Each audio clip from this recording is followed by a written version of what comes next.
everybody. Welcome back to Roll With It, BJ and Travel Podcast brought to you by Cine Metu. This is Eva, and a special guest today is Rich.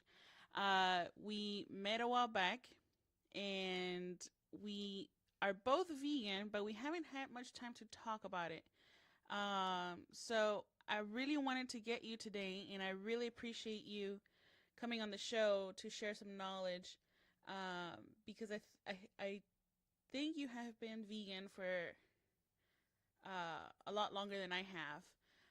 So I'm sure you have more experience in this field and traveling and, trying to find the best vegan friendly places for, to eat and stuff out there.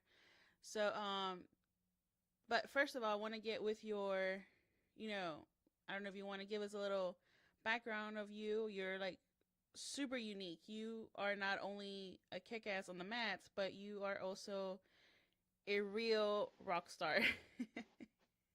Well, it depends how you define real rock star. First of all, thank you for having me on your show. I really appreciate that. It's an honor when anyone actually wants to talk to me about me. I'm not. It took me a while to get comfortable with that, and I really appreciate that. Yeah, I've been following this diet for I guess about 8 years now. And one thing I got to tell you is I sometimes do stray off of it. I haven't eaten meat at all in 8 years, but from a few times I've eaten eggs. It just kind of like I get to a point where I feel like I need something, and for some reason, like I'll get this like egg thing stuck in my head. So I'll eat eggs for a little while, and then I could stop again and go right back to being vegan. So there is that, but I've been 99% vegan for about 8 years now. That's great. Yeah, I understand that part too. Before I went vegan, I've been vegan roughly 3.5, 4 years now. Wow. And I think, I've always kind of dealt with diets and stuff like growing up. My family comes from a background of a lot of illnesses and like diabetes, heart disease, and all that stuff. So I always tried dieting. For some reason, I always tried pretty much everything out there to try to maintain, a healthy lifestyle. Uh, Of course. and I feel like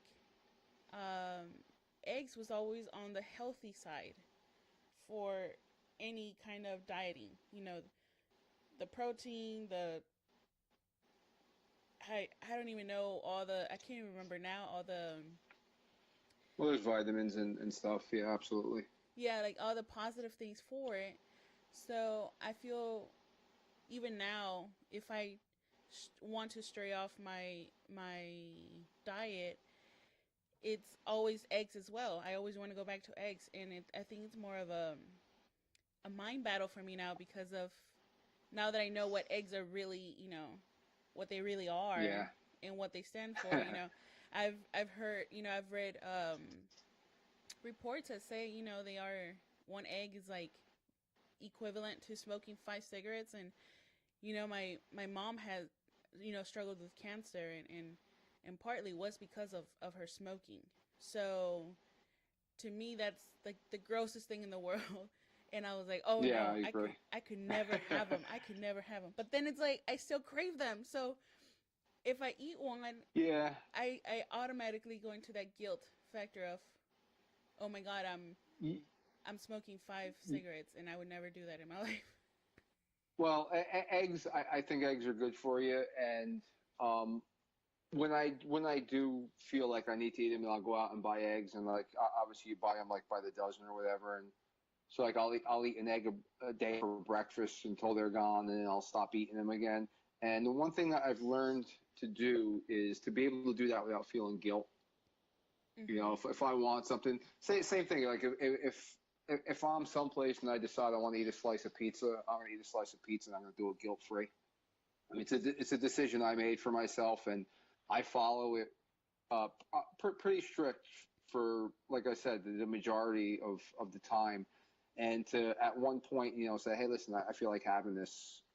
I won't let myself feel guilty for doing something like that because I follow it for so strictly so much of the time. Right. And to you can't let yourself feel guilty if you're going to do something like that.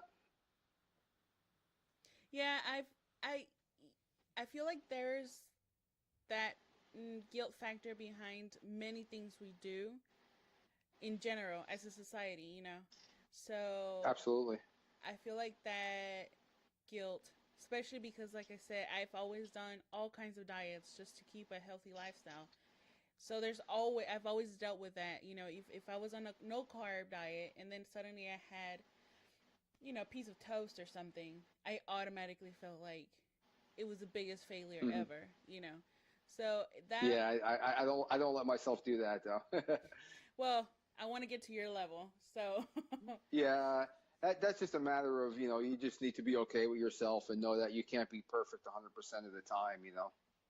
what? You can't? No, Is that not true? you Oh, can't be perfect.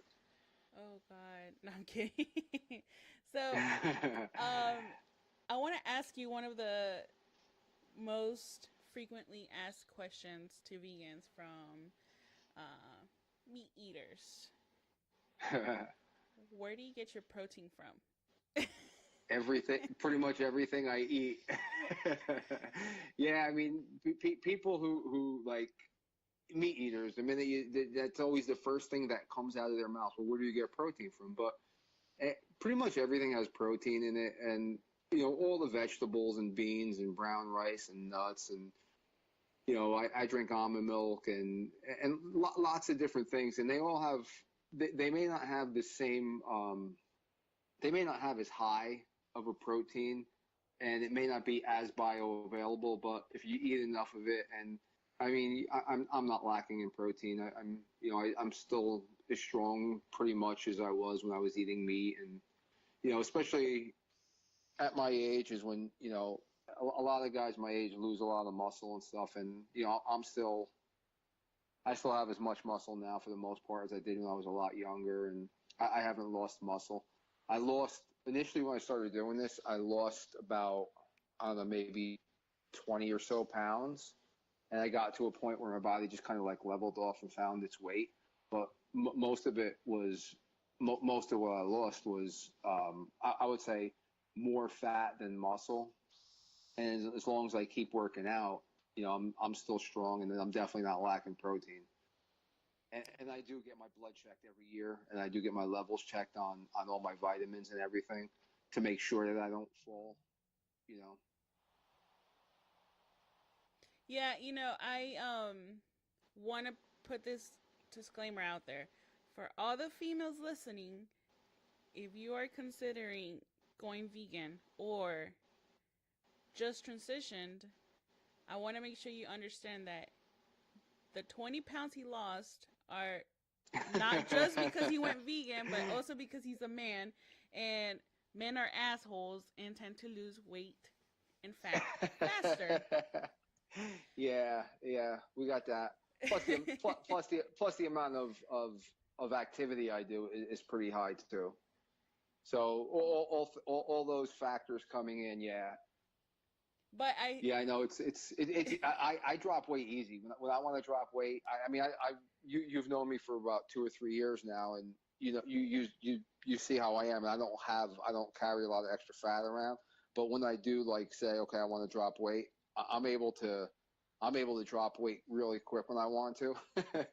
So I've always been lucky when it comes to yeah, I think lucky is a. We need to create a better word because that's for you. Lucky doesn't cut it. You're just, that. one of the chosen ones.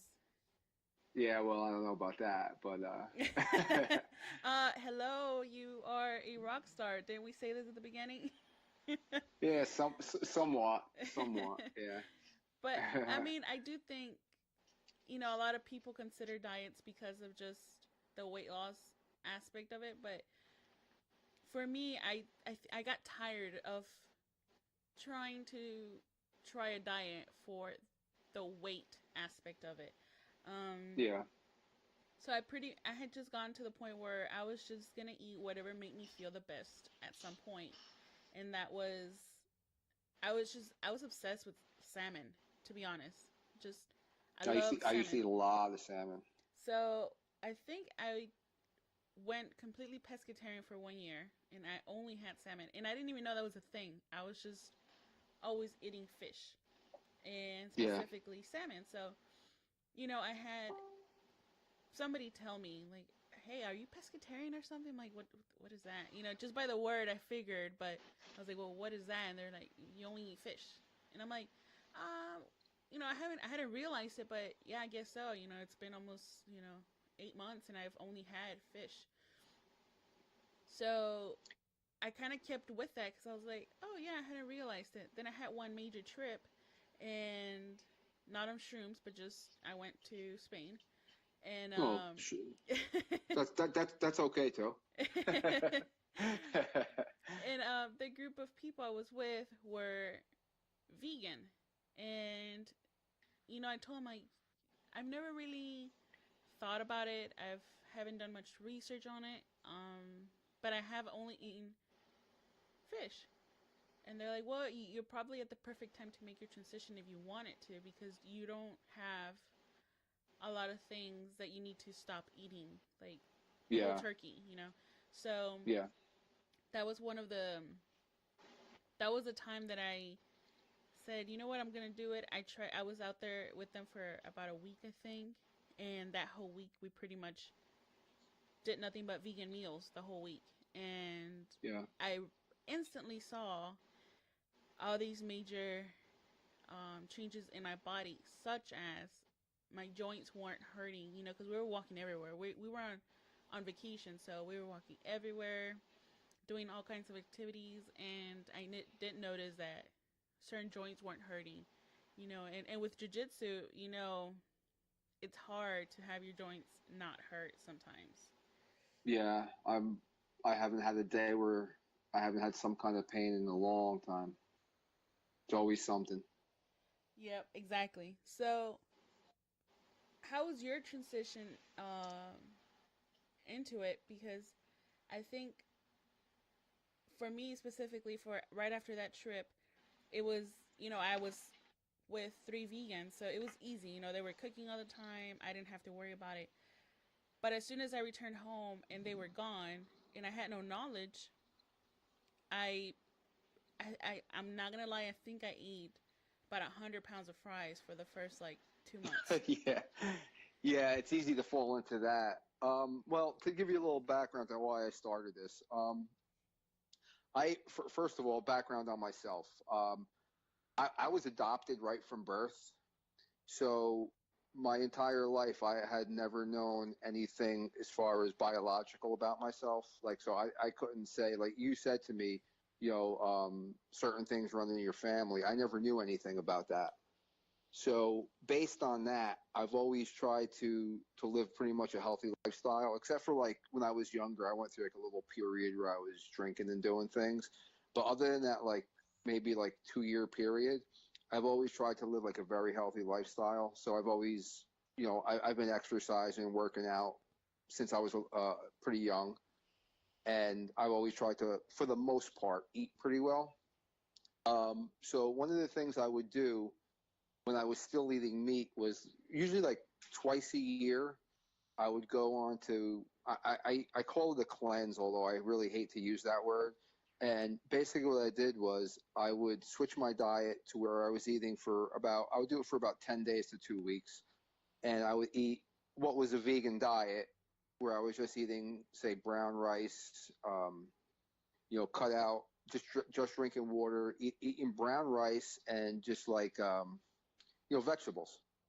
And I would do that. And in that period of time, I would lose weight. Even though I didn't really have weight to lose, I would lose like a substantial amount of weight for such a short period of time just from, my body cleaning itself out. And I always felt, I would feel so much better. And then at the end of that, I would just go back to eating the way I ate before. And then everything would go right back to where it was. And then 6 months later, I would do it again. So at one point, I did that, and then I said to myself, why would I want to go back to what I was doing when I feel so much better when I do this?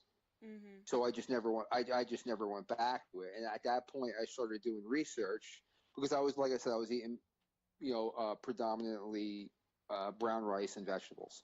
So at that point, I started doing some research to say, okay, well, what else can I put into my diet to keep it either vegetarian or vegan, and make sure I'm getting everything I need to get. And that's where I started to do the research and figure out, like, all the different beans and nuts, and that that's when I started to learn about tofu and seitan and what's the other stuff called that I eat all the time. Um, the fermented soy product. I forget the name of it right now. But yeah, so I started, like, doing all that research and figuring out, okay, what can I do? What can I do to make sure I do get enough protein? Because at that time I was the same way. Well, if I don't eat meat, how am I going to get protein? Well, so there's back then, it was only 8 years ago, and between then and now, the amount of information out there, and the amount of available products, if you want to get those, like, some of those alternative products, like if you want a burger, to get veggie burgers, everything over the past 8 years, it's changed so much, and so much more information is out, and so many more products are out. And Yeah, yeah, so that was why I did it.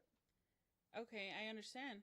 So it's you have a very unique story behind that because I feel a lot of people, um, basing just on what the next show is doing and what they think might work for them as well. So it's an eye opener to hear that there is some people out there. I feel almost like it's my responsibility now to tell people like the information's out there. I'm not here to convert people, but I am here to shine light on it and tell you, hey, there's information out there for you to look at.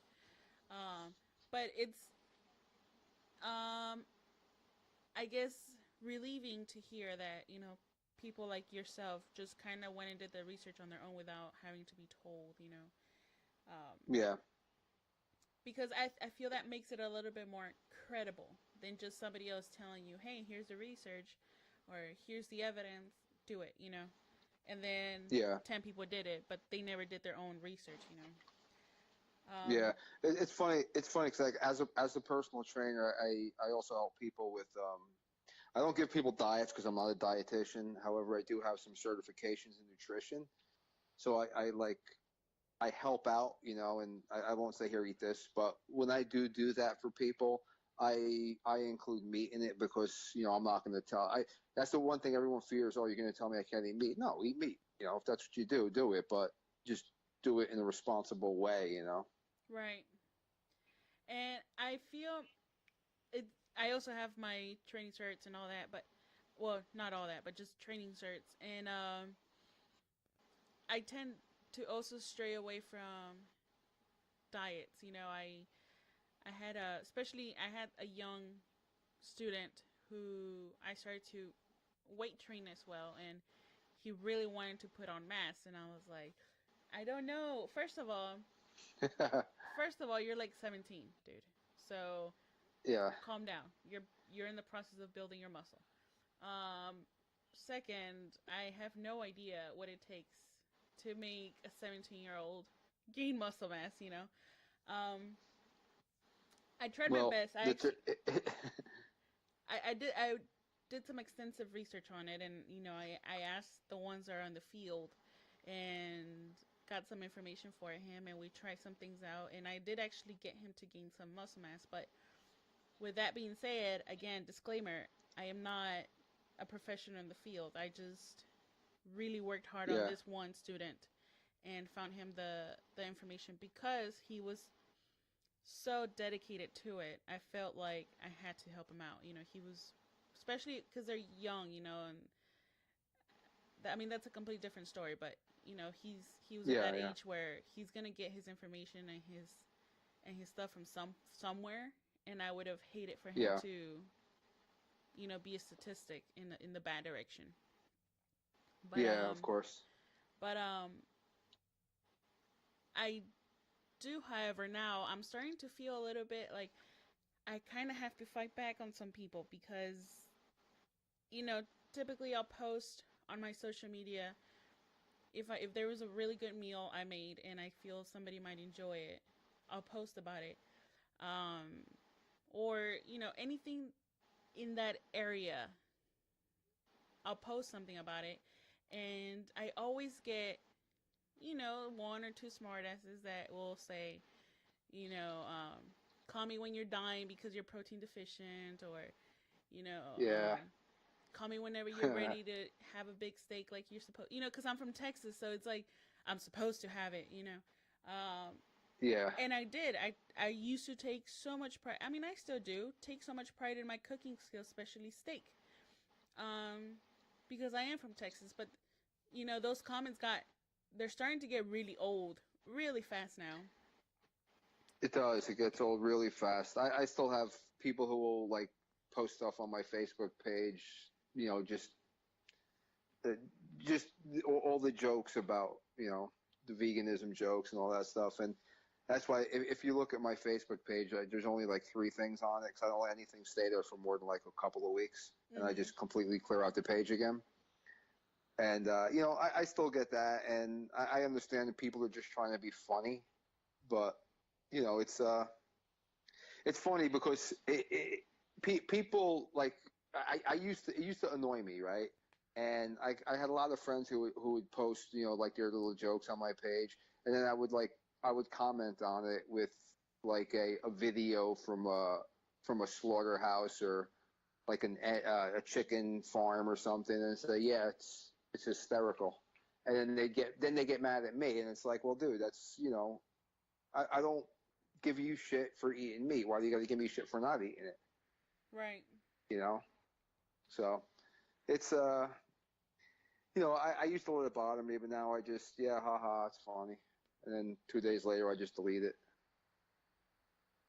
Yeah. So I just posted this question on my social media, maybe yesterday or the day before, because I started getting it too many, and then they're coming from people who, in my opinion, could use and could benefit of this diet specifically. So it's kind of like, dude, you have no Yeah, idea how going vegan, even for just 3 weeks or even just a month, like how it could actually help you. You can go back to whatever you're doing, but e- if e- even if they did it like how like a lot of people are into intermittent fasting now. right. If people would take the same concept and say maybe twice a week eat vegan, Hmm. I think that would have carryover benefit as well too. And I'm doing it from like a selfish point of view. That's just gonna benefit you. You have no idea how it's gonna benefit, you know, the rest of this circle of life. We have. The Yeah, But if you want to be selfish and think about it in the selfish point of view, there's so many benefits if you just did that for a little bit. You know. yeah, Um. yeah. And that's kind of how I started too. It wasn't so much about the animals at first. It was more of what can help me. Um. But it did. Well, It. for me, it was exactly that. It started out as like it was something that made me feel better from that little thing I was doing like on periodic basis, and then once you become you start following this diet, and then you start doing research so that you're educating yourself on the proper way to do it. Little by little, you start to see the animal suffering that's involved because it was never about that for me, but then you start to see it, and it kind of like reinforces things and change your views on that as well. At least for me, it did. Yeah, exactly. I mean, that's exactly how it went as well for me. I it all started with just what's gonna make me what's better for me. What's the next best thing for me. And then as I got more informed with things, then I started changing stuff. Um, which actually reminds me, uh, your girlfriend Tara, she has Yes, a natural body product company, correct? yes. Tara's Naturals. Right. So, do you use a lot of her products? Don't lie. I I use I use a lot of them actually. A lot of her, a lot. Well, I use like soaps. Like I have my soap and I use her soaps, and she makes body butter, which is basically just like a moisturizer. Well, I use it for moisturizing. Um, I use her deodorant and her salt scrub, lip balm. I used a lot of it. Yeah, so I just recently started making the transition now. So here's another misconception. People think that when you're vegan, you're a tree hugger. And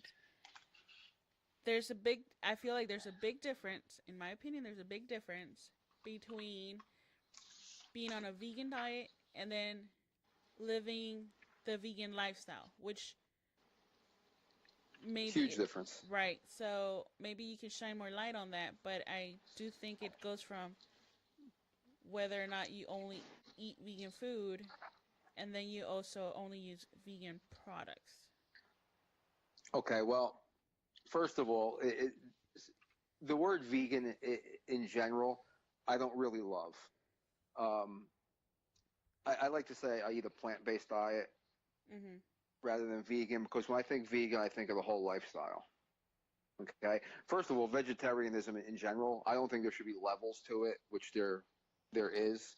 I mean, to me, you eat all vegetables and you're a vegetarian, or you don't and you're not a vegetarian. You throw it to me if you're eating all vegetables but you're drinking milk, you're not a vegetarian. I know that, but Okay. they have like all those they have all those different levels to it. So I like to just say I eat a plant based diet because, like I said, when I think of vegan, I think of the whole lifestyle that goes with it. And I don't know if you've done much research on that part of it, but it's like it's damn near impossible for anybody to say that they're 100% vegan because if you're using any form of transportation other than walking, you're that in itself kind of goes against it because you're using fossil fuels and what goes into making tires. It's just you could take it to crazy levels, you know. Mhm. So for me personally, I have a leather wallet. I've had this wallet before I started eating this diet, and I'm not going to throw it away just because I have a vegan diet now. So if this wallet like starts to fall apart one day and I have to replace it, I would replace it with something non-leather. Mhm. But I do have, I have shoes that are made out of leather. I have, like I said, my wallet. So I don't necessarily follow that whole, vegan lifestyle to the T. I try and be as good as I can be and do the best I can, and that's all. As far as my diet goes, I keep it plant based. If I feel that need to eat an egg, I'll eat an egg. Um, but the whole lifestyle is really hard. I mean, if you think about it, you could look up like vegan clothing and what makes the difference between the two, and it's like you'd be surprised. Mhm. Alcohol, wine, beer, um, fish bladders are used in the process with like lots of alcohol. So if you want to be vegan and you drink alcohol and you want to make sure that's vegan, you have to do a lot of research into that to make sure you're drinking wines that are made from a vegan process and beer that's made with a vegan process because they're not all vegan. So it's like very very complicated to so as far as my diet goes, I make sure it's right. Tara's Naturals, all her products are 100% vegan. She does all the research and she buys really quality ingredients. So Mhm. everything is definitely is vegan, and it's really awesome stuff too. By the way, I'm not just saying that either. I use it all, and it's pretty great. So I People Yep. people become obsessed with it. I can tell you that. Well, just scrolling through her website, I was a little bit, like I said before we started this, I'm already a little bit obsessed with it. Like, I'm trying to figure out what things I'm going to get because I have started making that transition where I'm not just on a plant based diet. We'll go ahead and change the word vegan to plant based. But Yeah. I am also trying to eliminate the excessive use of chemicals in my life.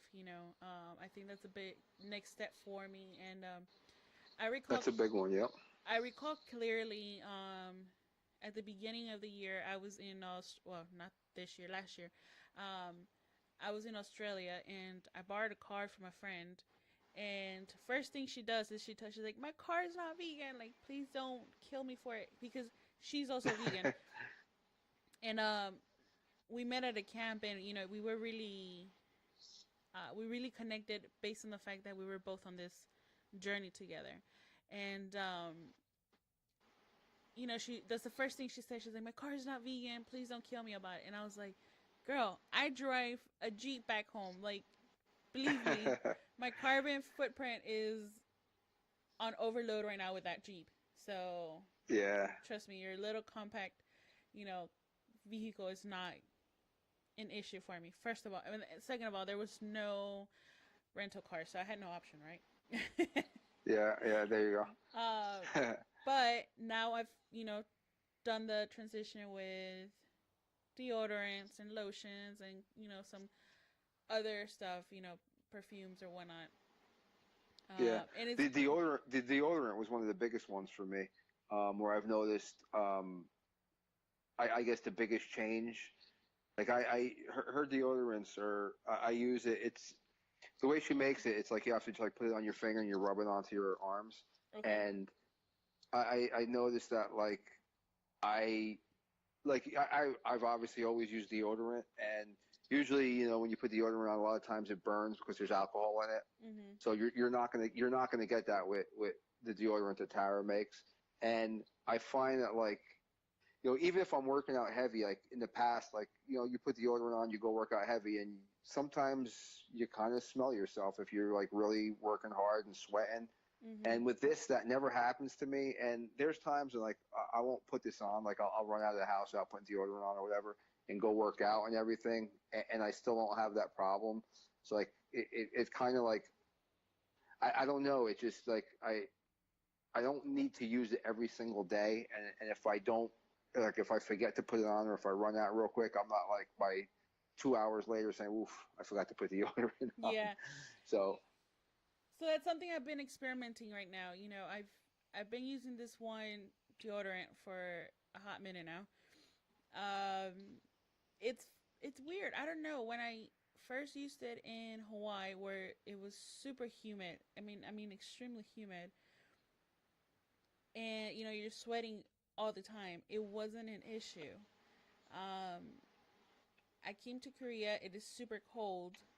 Um, but if I work out, I still have to put it on.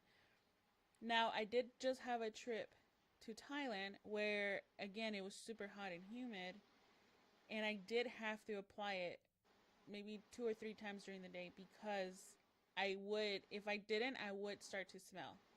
And, yeah, but that was just like an extreme scenario where I'm constantly sweating.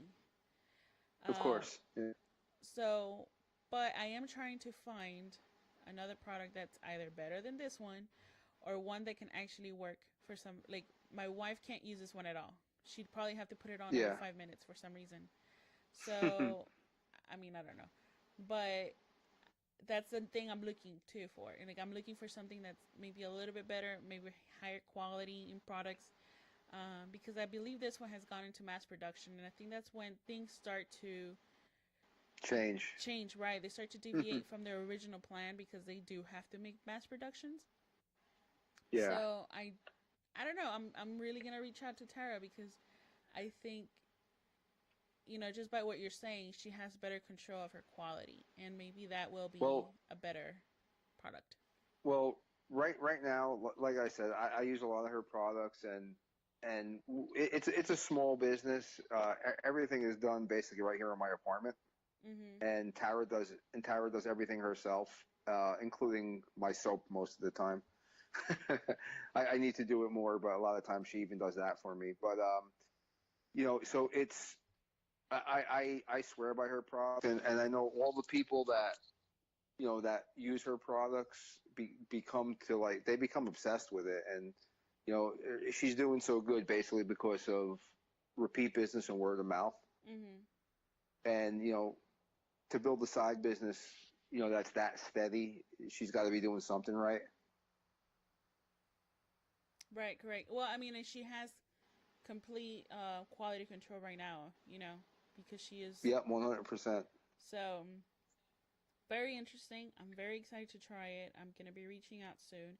And I kind of want to jump back into the food uh, Okay. because I know you've done a lot of traveling yourself.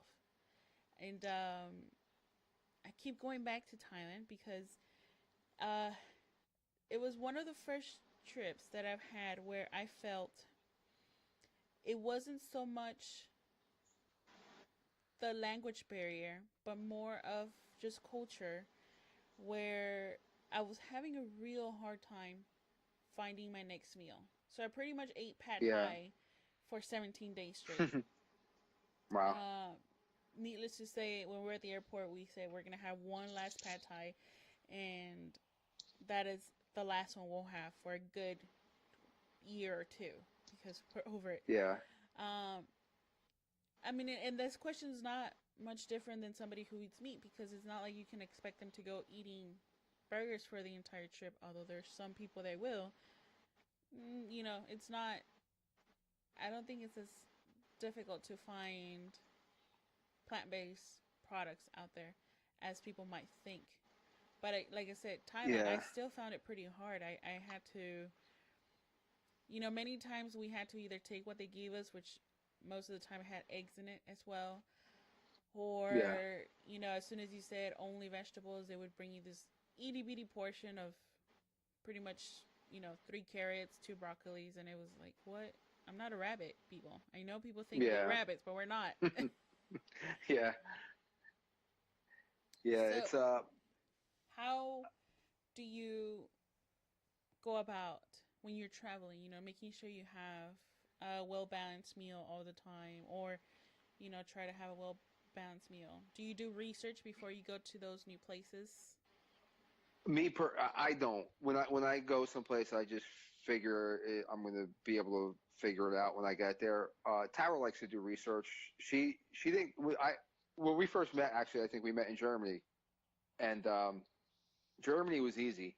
I just basically ate potatoes and vegetables every day. And they're so good See, I there. don't. Yeah, I don't worry so much about it necessarily being a properly balanced meal if I'm only going to be someplace for a short time. So if I could find something that's I'm not going to be hungry, and if you're eating vegetables, you're getting a pretty nutritious meal most of the time anyway. So like when we were in Germany, I basically ate potatoes and vegetables every day. So that one was easy. Tyra came with me to Iceland. Iceland is not the most vegan friendly place in the world, but when we were there, uh, we found a vegan restaurant the first day we were there, and I think we ate there like 4 times. So, uh, what I did find though is when I go to restaurants, like if you go to an Italian restaurant, it's not going to be very vegan friendly. I found a lot of places, if you ask them if you could go off the menu, they'll let you, and most of them are pretty good about it. Initially, I would pretty much try and find an Italian restaurant if I was traveling, because even before like going overseas, I used to have a job that I had to travel for, Mm-hmm. and I would always try and find either an Italian restaurant or a Chinese restaurant. Because I knew the Italian restaurant, if I went in, I could just order spaghetti with olive oil and garlic, and most places would make it for me happily and give me a big enough portion where I'd be satisfied and I'm good. And a Chinese restaurant, I could always just get rice and steamed vegetables if I had to. Mm-hmm. So I mean, early on, that was how I handled it. And if I went to like different places, I would ask them, "Could you just make this without this in it?" And just ask them to substitute. And most places are. I think only one time I was told no. So uh, it would have been pretty difficult in Iceland if we didn't find that one restaurant. Then it would have been a matter of playing that game constantly. Can you not do this? Can you leave this out? Can you leave that out? But we found that one restaurant that was, well, actually we found two. There was a a restaurant, and then we found a vegan cafe as well. So between the two places, we were able to eat. So as long as I can find one place, I'm perfectly fine with eating that same place every day and making it work. And like I said, most places, if you ask them to go off the menu, will. I've also had the same problem you're talking about where I asked, can you bring this out with just vegetables, and you get a few pieces of microwaved broccoli. Yeah, some places like Iceland, I think. I mean, the one of my roommates was also vegan, so she pretty much cooked, and we just, I mean, I just got frozen stuff, and then she would cook it, and yeah. But going to restaurants and stuff just to mingle and have a chat with other people and all that wasn't necessarily a challenge, but I mean, my options were limited, especially when the whole group wanted to go to eat at Yeah, I can't remember the restaurant's name, but it was pretty much equivalent to like a roadhouse, Texas Roadhouse or something. yeah. Um, I think that was the name of it, wasn't it? It was like the something Roadhouse or something. I have I know what no I idea. know what you're talking about. Yeah, I know which place you're talking about. And I think that time I ordered like fries or mashed potatoes and something else. I'm not sure anymore but I do recall everybody looking at me like, "What are you doing here?" And Yeah, it was more of a, I just want to hang out, if you guys want to eat yeah. all that stuff, which looked great, but I'm not gonna eat it. I used to do the fry thing. I used to do the French fry thing a lot too. When I would go out with some of my friends and like we were going to say like a bar or a diner or something. A lot of times I would do that too. But early on, I was like really crazy about it, and I would like the waitress would come over and I'd be like, "What kind of oil do you cook your fries in?" And because you got to worry about are they cooking it in a vegetable oil, or are they cooking it in like an animal fat? Mhm. And then, and even if they are doing a vegetable oil, are they cooking the fries, or are they frying chicken and then taking out the chicken and putting the fries in? Which in most cases the answer is yes. Mhm. That's why So I don't worry too much with how they're frying it, unless it is a place like that restaurant where there is that high possibility they're using animal fat to fry other stuff. Um, yeah, but other than that, I try not to ask because then it'd be pretty difficult to find some place, especially like fast food. It'd yeah, be hard to find places where they don't fry multiple things in one fryer. yeah. And I used to ask all the time early on. I used to ask all the time, and there were times when I would just, all right, just bring me a salad, bring me a salad, and they're like, what kind of dressing? And I would be like, can you bring me olive oil and a lemon? And Yeah. that was my dressing. I wouldn't even use like, store-bought dressing or dressing that they made. I would get olive oil and lemon, and I would just put olive oil, lemon, a little salt and pepper, and at least I knew that the dressing was the way I wanted it to be as well. Well, I hate going to restaurants and ordering a salad because I'd rather. I don't know Not that. eat a salad all the time. Well, and not just I that. I agree with you. mean, it's I'm gonna pay 12, $15 for a salad that I could have easily made at home for $2. Like that's just to me, I Yeah, won't do it. I mean, I guess you could almost say the same thing about fries, but I mean, fries will cost you $3 or $4 at the you know, expensive side of yeah. things. But a salad, I just don't. I can't see it. I can't see when some people go in, especially the salads that are very plain. Um, Yeah. I could see it maybe when I was eating meat. At least they would put like chicken and eggs and stuff in it. But now I just Yeah. don't. I can't see it. I can't bring myself about to paying $15 for lettuce. No, if I go out to eat, the last thing I want to do is eat a salad too. I mean, you're out to eat, you want to eat. Right. I'm lucky. I live in an area. I live right outside of Manhattan, so in my area, in the town I live in, there's not a ton of vegan. There's a few places. There's a few actually very good places, but I'm 15 minutes outside of Manhattan, and in Manhattan, there's a ton of vegan restaurants that are really awesome. So as far as like my location, I'm actually where I live. I'm pretty lucky. You know So the the reason that I was so excited when you mentioned Germany was I was living there, um, for three. I lived there for 3 years because of my wife, um, and that location made it fairly easy for me to transition into plant based diet because first of all they're friendly about it, and then Yeah. their food is really good. Like potatoes are really good out there. I never thought I would be talking about a potato, like if it was some kind of 5-star dish, but there it is. Um, then we moved, and like we got separated there for a little bit. So I went to Hawaii, and thankfully my sister had already been there, who I did convert. That was probably the only person that I converted pretty hard, Yeah. but she had already done her research. She already found all the vegan places, and then also, we like to cook, so we cooked our own stuff most of the time. Yeah.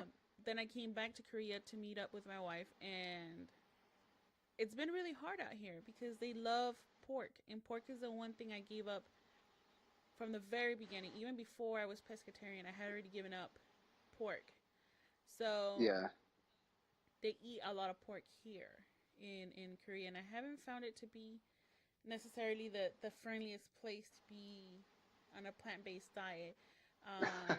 So it has kept me from going a lot and eating at different restaurants and such because I mean, as soon as you walk out of the military base here, the first thing you find is like 3 restaurants back to back that are kebabs, and I'm like, well, I just came from Europe. I don't want to eat a kebab anymore. Yeah. But I during trips I don't worry about it as much unless I am forced to eat pad thai for 17 days straight. Then I will start questioning what's going on here. Yeah. Yeah. Uh, We just got back from Chicago. We went to Chicago for a few days, and Tyra went to go see a friend, and I actually went by. I don't know if you ever met John and Missy Bays. They're Globetrotter. They go to the U.S. camp every year. I actually went out. I visited them and trained at their school for a few days. And out there it was pretty easy too. Hawaii. We went to Hawaii a couple years ago. That was pretty easy. We were on Kauai for like I guess 8 or 9 days it was, nice. and it was pretty easy out there too. I went to actually one place I went to where it was difficult was Iowa. I I had to go actually to got I. married there. That's where we got Is it married. really? Yeah. I went to Iowa about I guess it was about 4 years ago or 5 years ago now, and between I had to go to Moline Airport, which is in Illinois, and then drive to Iowa, and between the airport and the hotel, I think I passed like 3 slaughterhouses. Oh wow. Yeah, that was like probably the most difficult one for me. It was when I was in Iowa. I think I ended up just like eating like just white rice and steamed vegetables from a Chinese place every night, pretty much. Oh wow. It's weird. I haven't come across any slaughterhouses, and I hope I don't ever have to because I don't know what I'll do. I am Mexican after all, and we're pretty much batshit crazy sometimes. Um, but I haven't come across any, and most of the stuff is from you see videos and things, and they're out there, they exist. But I think it would be even harder to see it in person. Um, I don't know. I feel like a lot of these people, going back to those haters, I feel Yeah, if they were to visit one of these slaughterhouses at some point, they would reevaluate their choices and think a little bit, maybe not completely change, but at least think twice before being yeah. assholes. It, yeah, I mean, if you were to take somebody and say, okay, I get it, I ate meat for the majority of my life at this point, until like I guess I was like 43 when I stopped eating meat. No, I'm wrong. 45.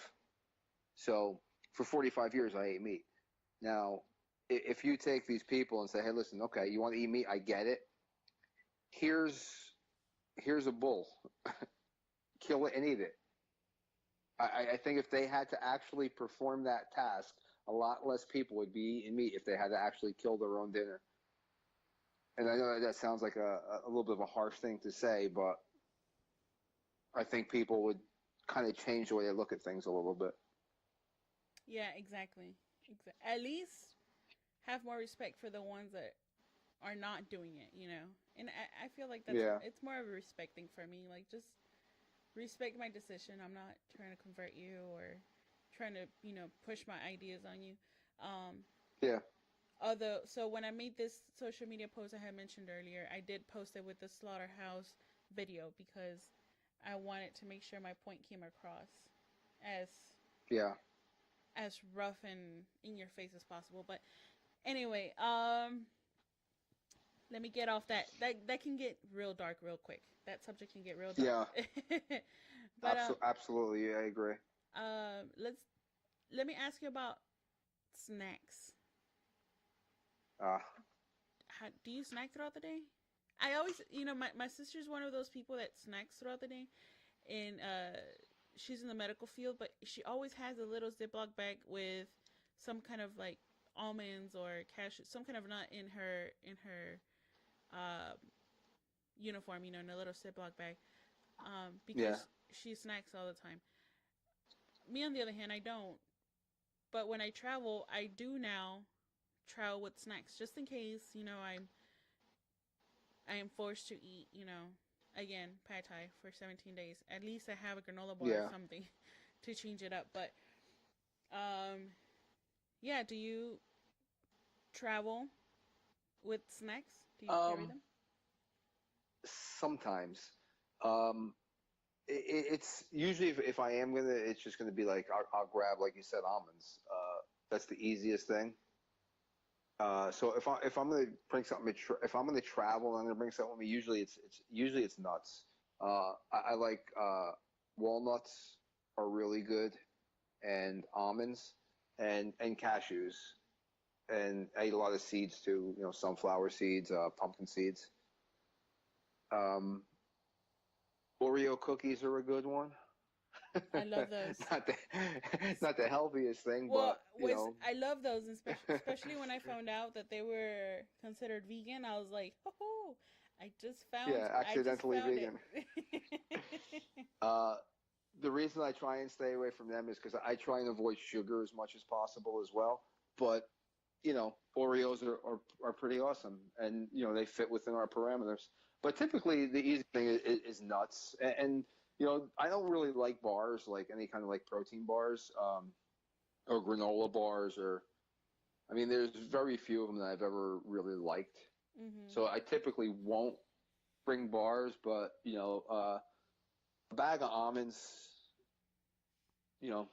pretty much that's it as far as like packing snacks with me. If I'm home and I want to snack, sometimes I'll have cereal. Okay. You know, But I used to not be a believer of taking snacks with me, and again, a lot of the revelations I've had have been through traveling. Whether it was a physical revelation, like, oh my god, my joints don't hurt, or when I was told by another Australian friend who was visiting me in Germany, and we went grocery shopping one day, and he saw all the nuts out there, and he was like, "Oh my god, like cashews are €5," and I'm like, "Okay, that's pretty." I don't know, because I don't typically buy them a lot. I was like, "That's kind of pricey, don't you think?" He's like, "No, like."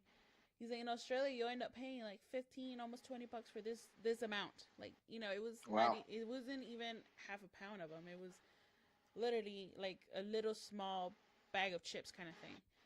Um, yeah, so he just kept saying like all these products that he kept finding out there, specifically nuts, that he was like, they're so cheap. He's like, they're so expensive in Australia. And I was like, okay, and I was getting ready for my trip out there. So I was like, okay, sure, whatever. I didn't pay any mind to it. He's like, if you go and you want these, make sure you take them from here. And I was like, wow. oh, okay, sure, why not? I didn't. Of course I didn't. I never listened to people. So, Yeah, why would you? right, exactly. Because they're not from there, even though he has a thick Australian accent. No, I'm kidding. But Yeah. anyway, we show up, and sure enough, it was maybe like an 8-ounce bag was about I don't know. I think the first one I saw was like $14, and I could not believe it. And I messaged Wow. him right away. I was like, "Are you serious?" He's like, "I told you, like I wasn't playing." So yeah, we did not have How long any were of you in it. Hawaii for? I was in Hawaii for almost 3 months.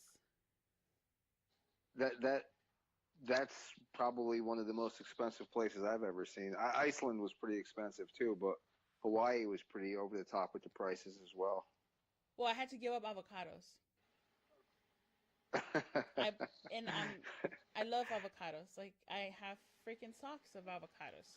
Um, that was like that was the most exciting gift for me this Christmas. My avocado socks. Um, and while being out there, I think I only bought them twice because they were so expensive. Yeah, it was ridiculously stupid. When we went shopping, I was like, okay, well, I'll just buy a bunch of canned food, and it's high on sodium, but I'll just try to drink water and work it out. Um, Yeah. so I was grabbing, like corn, beans, stuff, putting in the car. And my sister looked at me. She's like, "Are you rich or something? Like, like, are you balling here because you're throwing food in the cart? Like, you have no care in the world how much it is." I'm like, "It's just canned food."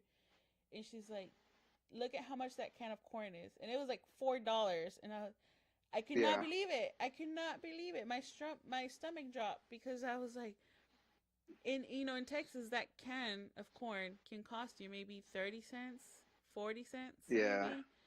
And I was about to pay $4, so I bought one. I put them all back, and I only bought one. Wow. Yeah, I looked at I was looking to buy a box of cereal. We stopped in the store and I was like, maybe I'll grab a box of cereal so if I want cereal later. It was like $9. And it's like back home it's like a $3 box of cereal. And I'm like, wow, man. Yeah, Yeah, so my that's definitely something you have to take into account when you go to certain places, I guess. yeah, my wife was still in Texas at that point, so I called her and I asked her to send me a box full of cereal. So she did. She sent me a box with a bunch of cereals in it. Um, That's and we were, it was like Nazi Germany in our house because we were rationing out everything, the cereal, the fruit. yeah, that's pretty funny. Yeah. Fruit is another thing I travel with if I can. Like if I'm driving, if I'm traveling like any place that's within a day, I prefer to drive rather than fly. And fruit is something I'll always take with me as well. Huh, yeah. You know what? I haven't done that. I hadn't thought about that. Usually, it's road trip is junk food, and that's usually what I do. But I hadn't that hadn't even crossed my mind. Like, take some fruit with you. Be healthy about Yeah, it. I actually I used to like anytime I was doing any long drives, I used to like I would buy just Pop Tarts, and Pop Tarts was all I would eat while I was driving because it would, I guess the sugar content and just the it's just like so much sugar in it that it would like wake me up a little bit. And they're delicious, so I would just go buy a box of Pop Tarts for my drive to Florida, and I'd be fine. But now I don't eat Pop Tarts anymore. So Well, and I feel like that's another misconception. Just because you're on a plant-based diet doesn't necessarily mean you're healthy, or you're the healthiest person ever. If you are, um, I guess not necessarily plant-based, but if you call it a vegan diet, people automatically think you're healthy, but it's not necessarily the truth. Sometimes we yeah, tend to overdo something. Whether it's carbs or sugar. I well that's what usually ends up happening. Like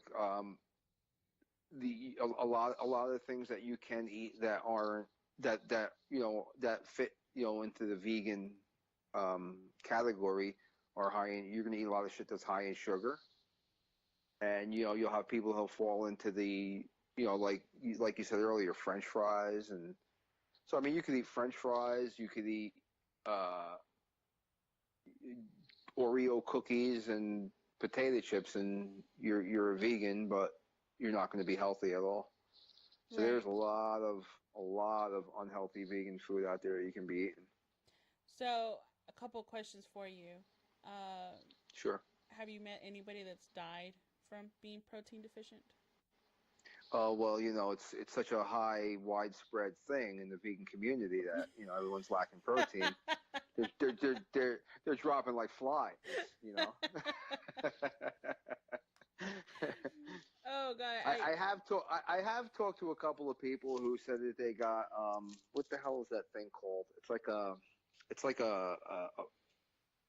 I forget the name of it, but there's like this. It's a disease. It's not like I sure what the hell is it called? But I think it's like a fungal thing that happens in your stomach. And I have talked to a couple of people who had said that they had gotten this on a vegan diet and they stopped being vegan.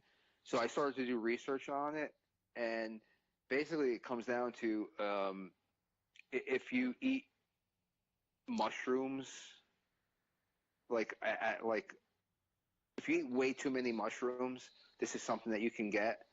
So I question why these people got it. 'Cause I can't remember what the hell it's called though. So I guess I shouldn't even said that since I can't remember the name of it. But it'll come to me as soon as we hang up. But anyway, other than that, and like I spoke to like one or two people who have said they had that issue, and both of them stopped being vegan, so they're just figuring out why it happened. well, So eh, it's it's stupid though because everything in excess can become something. yeah, Even too much water is bad. So I mean, this is why I tell people do your research. This is why I don't like telling people, do it because of this and that. Anytime somebody asks me a question specifically about, plant-based diets or juicing or anything like that, I always tell them do your own research because you don't know. Nobody knows your body better than you do. yeah, Um, so I feel maybe they just didn't do their research right and they um, went ahead and thought it's a whole thing. Kind of like the epidemic thing that just happened with Roman lettuce. yeah, yeah, How everybody was, I don't know, going crazy. That was another one of the jokes that kept coming around from certain friends, telling me, like, are you sure you want to keep this? I was like, first of all, I don't eat Roman lettuce. I don't like it. Um, yeah. There I'm was there was a cart. There was a cartoon going around with like how many people died from romaine and how many people died from like eating a steak or something. I saw that one going around a bunch of times too.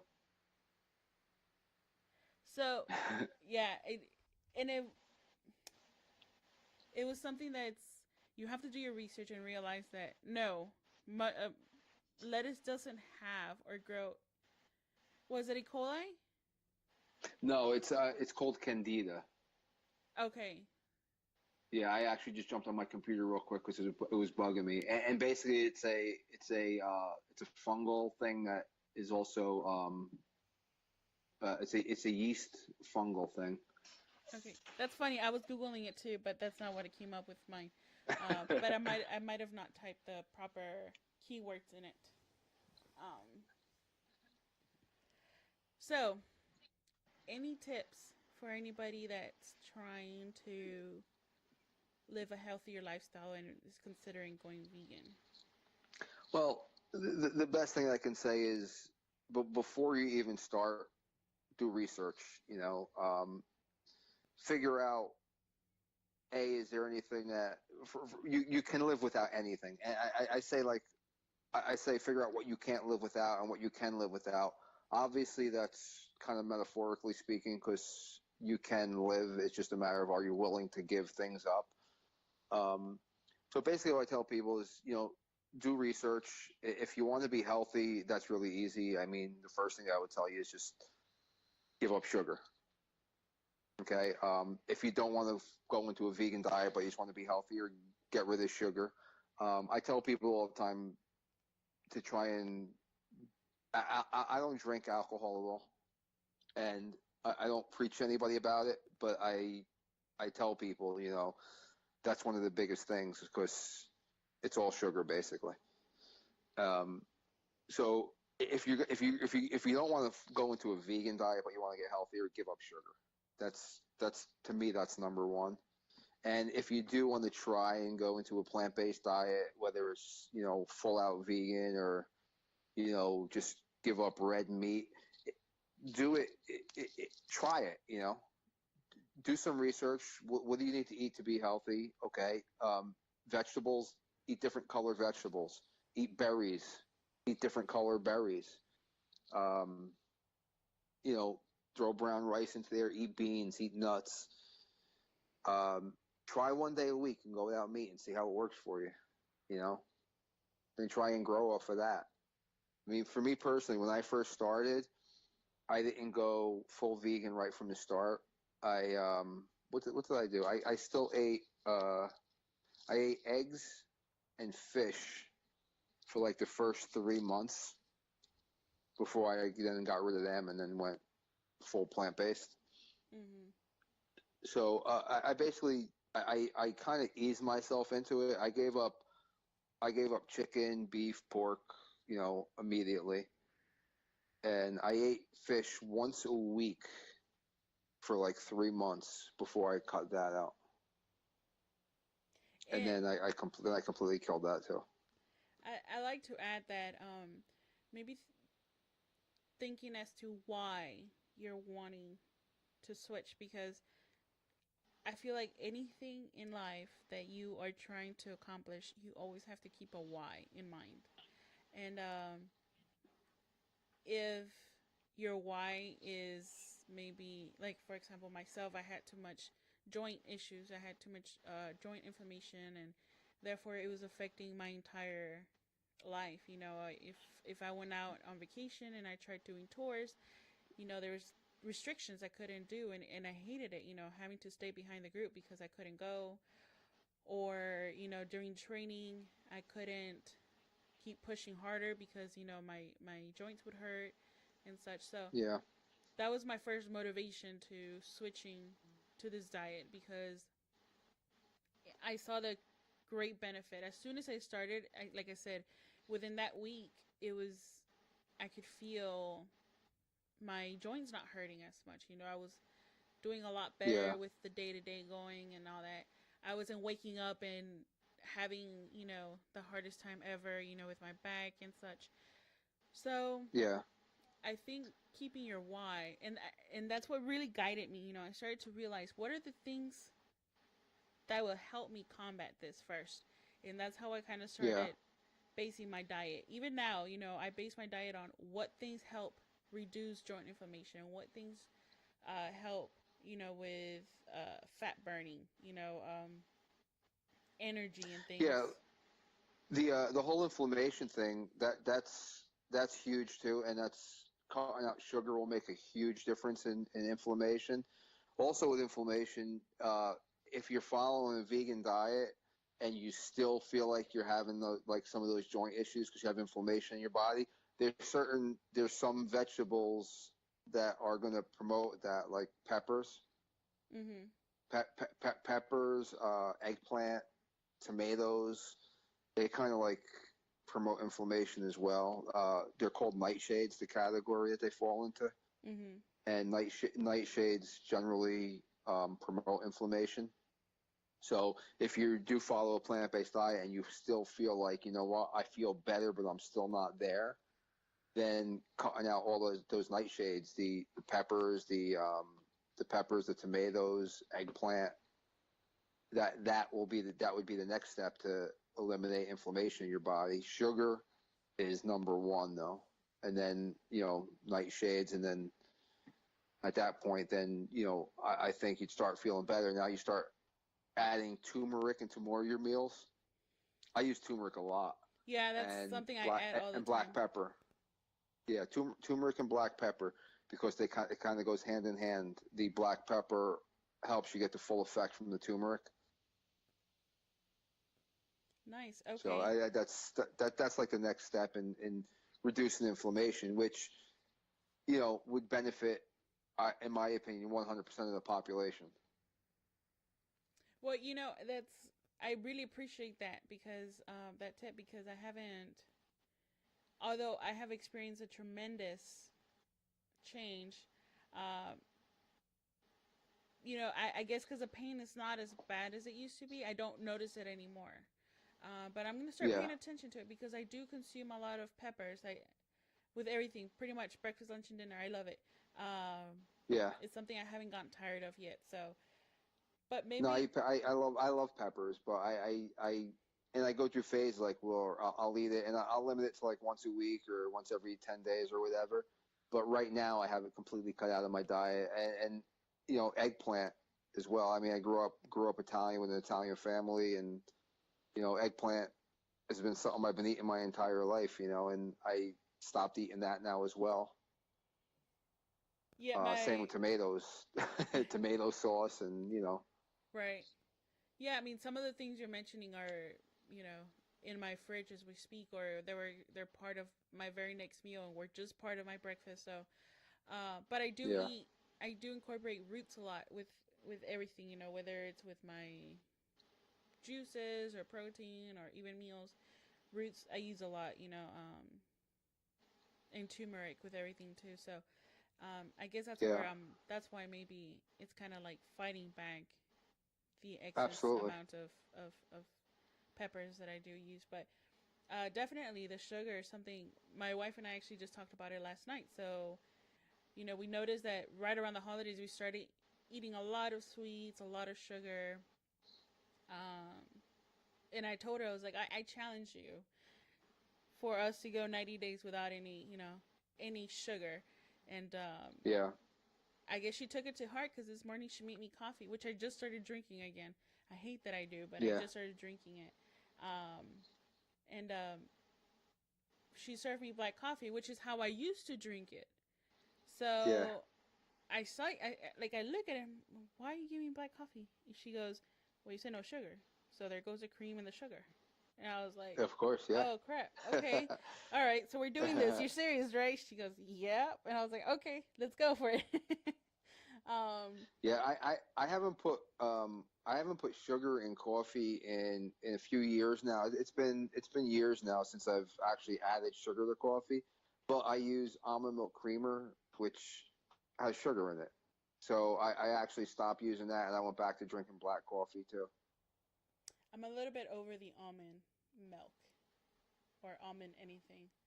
So Really, I like it. I that's what I use. I have oatmeal for breakfast every morning, and I basically just have like a cup and a half of oatmeal with almond milk and blueberries and raspberries. I'll throw into it. Sometimes maple syrup, I if did you could get pure maple syrup. I did the Zen camp in Poland. Yeah, Not the year before, the first year they had it, and yeah, for vegans, your only breakfast option every morning was porridge, or is that what it's called, yeah, porridge? Yeah, yeah. um, which falls, it's right with the oatmeal family. So I was never a fan of oatmeal anyway. I always found it kind of boring.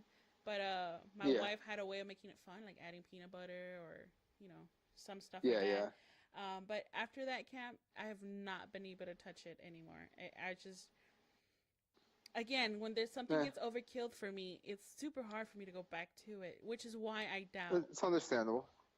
which is why I doubt I'll eat pad thai, you know, any time soon at Yeah. all. A year would be too soon. So if I can eat it again in a year, then that means I must really like pad thai because I had it way too much. But hey Rich, I know you are a busy man. Whether it's kicking ass on the mat or on stage. So I Yeah. appreciate you coming on the show and talking to me about this. I really wanted to talk to you about this since we met, when I first found out, but things get in the way. Camps are huge, and you just kind of go about go about your business during camps and such. So, It, it's I tough. Yeah, it's tough. so I really appreciate you talking to me about it, and I won't forget you offered me to come visit you at some point and come train with you. You're always welcome. You have a place to stay and you have a place to train. So definitely we'll be coming out there sooner rather than later. Yeah, no, I would love that. Absolutely. Well, thank you. And for everybody, I hope you enjoyed this show. And if you have any questions, feel free to message me at any point on any of my platforms. And if you have any questions for Rich and you don't have him on Facebook, you can go ahead and message me and I'll relay the message. Or I'm pretty sure you can reach out to him and he'll be more than glad to help you. Right, Rich? Absolutely. You can find me on social media. I'm on Facebook, Instagram, and Twitter at Rich Sab. And if you want to know more about Tara's products, where do we find those products at? Facebook, it's Tara's Natural Soap, and on Instagram, it's just Tara's Naturals. And Rich, you have your own soap, by the way, too, right, for the jiu-jitsu community? I do. It's just I call it Sabjit soap, and it's basically just an antifungal tea tree eucalyptus soap. Oh, that sounds amazing. Yeah. All right. Well, I And will. you could get that just by messaging me as well. Awesome. Okay.